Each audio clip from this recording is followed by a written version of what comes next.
My Volvo. This is my Volvo V70R. I've had her a while now. She's just got a really cool origin story, which I'll tell you in another video. But for quite some time, she's had some intermittent running problems. So initially, it started off that the lambda light would come on. So we changed the lambda sensor, thinking that that could be faulty. The light was still on. We did compression tests. These are all in the shorts. We changed spark plugs, we changed the ETC sensor, because what was happening is as we were driving, she would sort of get up to temps, and then as you were cruising along, when you were giving it some, she was fine, but when you were cruising along down, say, the dual carriageway, the temps would start to drop, then the ETC light would come on, the fan would come on, so she was running quite rich.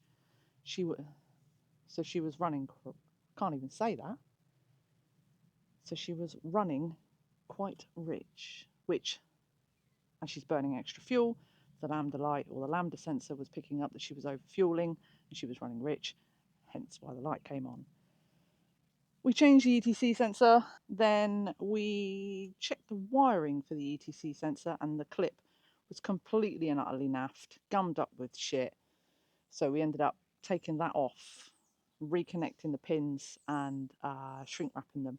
And she's been good as gold, but what we have noticed is she can sometimes take a while to warm up, and she kind of stays cool. The lambda light doesn't come on, so we're thinking it's probably more than likely a sticky thermostat. She hasn't, well, we don't know when thermostat was last changed. There's not any history with this car, so we're going to whack a new thermostat in and see if that improves the temperature fluctuations. But yeah, that's what I'm doing today. So the thermostat is located in here. So we've got to take out these Torx bits, take off this pipe, clamp the hose, get this one off, and then I'm pretty sure we might be able to get it out with a bit of jiggery pokery from there. I'll give you a quick tour of my car, even though she's covered in shit.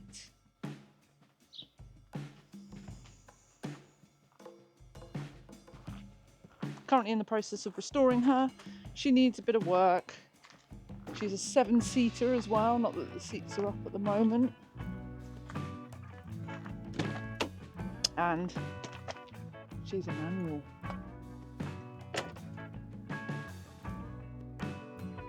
Classic 90s Volvo though, electrics.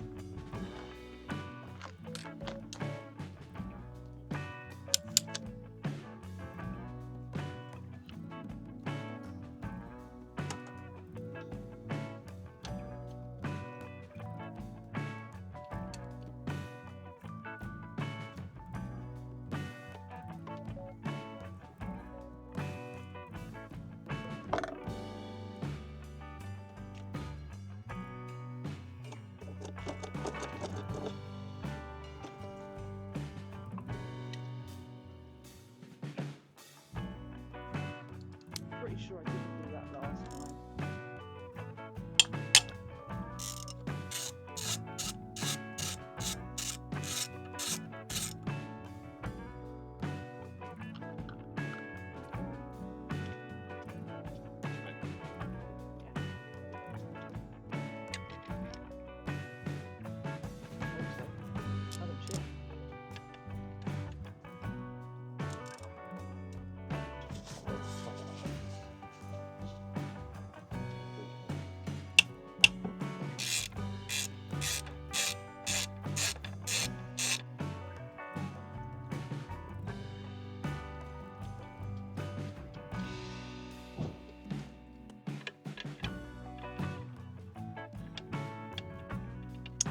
Greasy old coolant.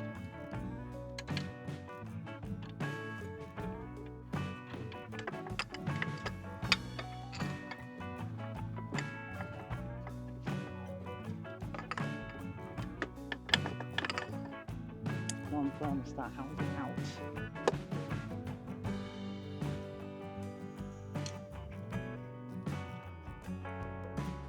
Make sure you put the seal on the thermostat. Wow, it looks slightly different. I think this one is a genuine Volvo. That's the one that's just come out.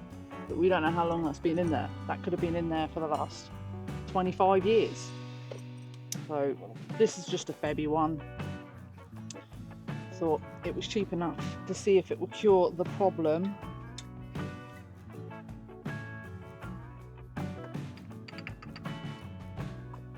Top back on,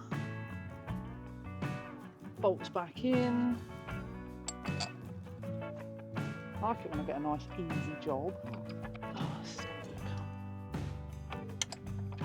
gotcha.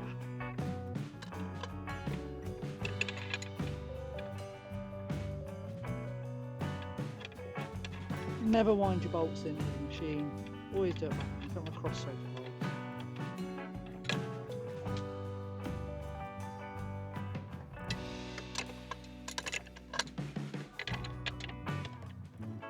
Back.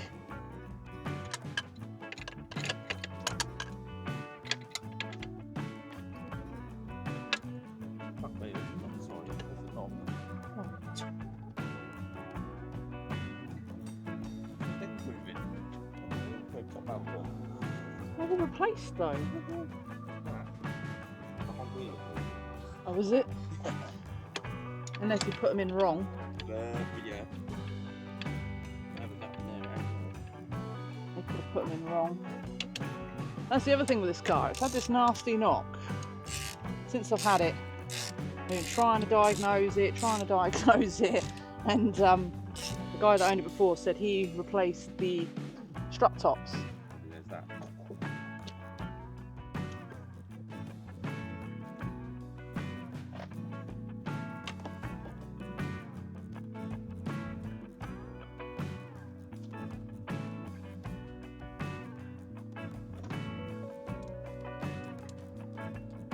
Pipes back on, do up the cheap Chinesium fucking Jubilees.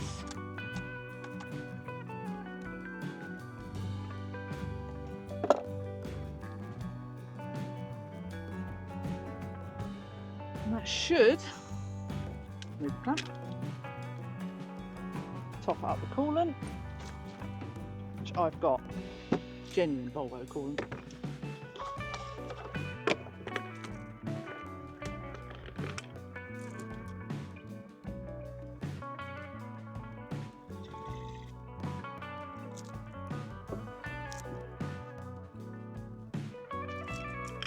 Run the air out, start her up.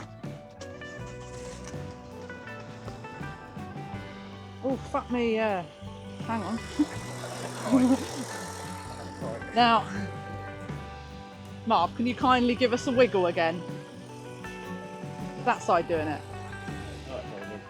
So we're thinking, like I said, the strut tops are replaced, so with a little bit of a wiggle side to side, that wheel is moving around. That's what the knock is. Yeah. The springs, I think the knock is the spring hitting the cup. Yeah. Yeah. So she needs some new strut tops. Or, well, apparently they are new. That plate looks new under there. And these are new.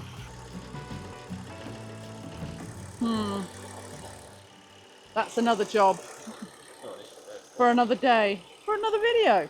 Changing the thermostat on the Volvo is not a difficult job. I've done worse jobs on it. The PCV system, that was a bit of a twat of a job. With this car, we are just sort of like going over lots of shit, just trying to work out what's fucked, what's not fucked, replacing what we can. But yeah, onto the Google to try and find some strut tops. Or if not a strut top, what the fuck else could be causing that problem? Anyway, we'll take it for a drive, see if we can get the temps to hold, see if they hold steady. So she's running good temps. Normally she tends to sort of fluctuate when you're cruising at sort of like 60 mile an hour, the engine's not working too hard, she starts to drop. When you're on it and having fun with it, she's fine, because the engine's working a lot harder, it keeps temps up. But we've just come out for a drive, sitting on a dual carriageway, 60 mile an hour, 55, 60 mile an hour, and she is holding steady. Seeing it on the video and looking a little bit sorry for itself and completely and utterly filthy, thought, I think it needs a wash.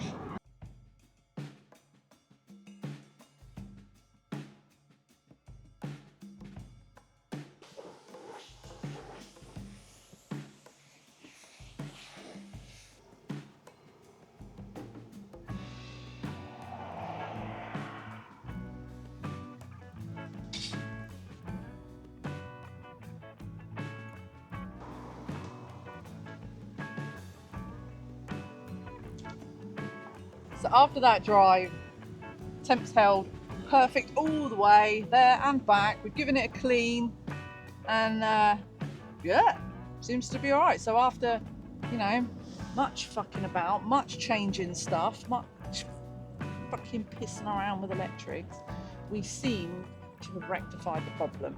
Now the next problem is the fucking knock and the oil leak. We have an oil leak. We think it's coming from the turbo return pipe, but being all-wheel drive, we can't see it